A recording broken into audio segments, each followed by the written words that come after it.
সংসারের জন্য রূপ না গুণ। এক রাজা দেখতে খুব অসুন্দর, কিন্তু খুব সৎ। রাজার স্বপ্ন, আমি খুব রূপবতী নারীকে বিয়ে করব এবং আমার আগামী প্রজন্ম আমার পূর্বপুরুষ রাজবংশের মতো সুন্দর হবে। রাজ্যে এমন কোনো সুন্দরী নারী চোখে পড়ল না।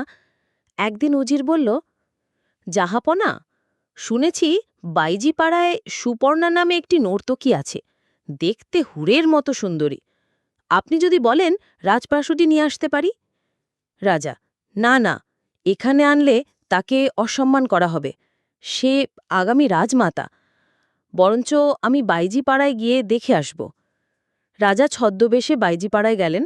সুপর্ণাকে দেখে রাজার খুব পছন্দ করলেন।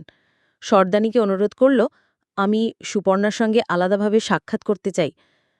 এনাম স্বরূপ আপনাকে বকশিস দিলাম। রাজা সুপর্ণাকে নিজের পরিচয় দিয়ে ওনার স্বপ্নের কথা বললেন। সুপর্ণা বিয়েতে রাজি হল না।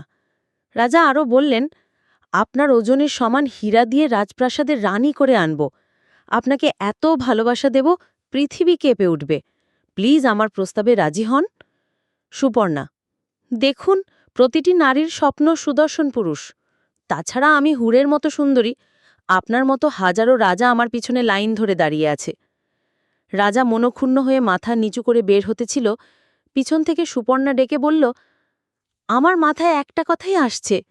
সৃষ্টিকর্তা যখন রূপ সৌন্দর্য বাড়ছিলেন, তখন আপনি কোথায় ছিলেন? আহারে, সৌন্দর্য নিতে পারতেন।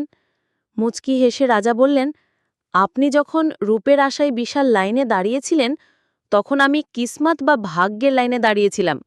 তাই তো আজ আপনি আমার সামনে অর্ধ উলঙ্গ হয়ে বাড়ছ। রাজা একটি মূল্যবান কথা বলেছেন, সংসারে রূপবতী নয়, গুণবতী আবশ্যক।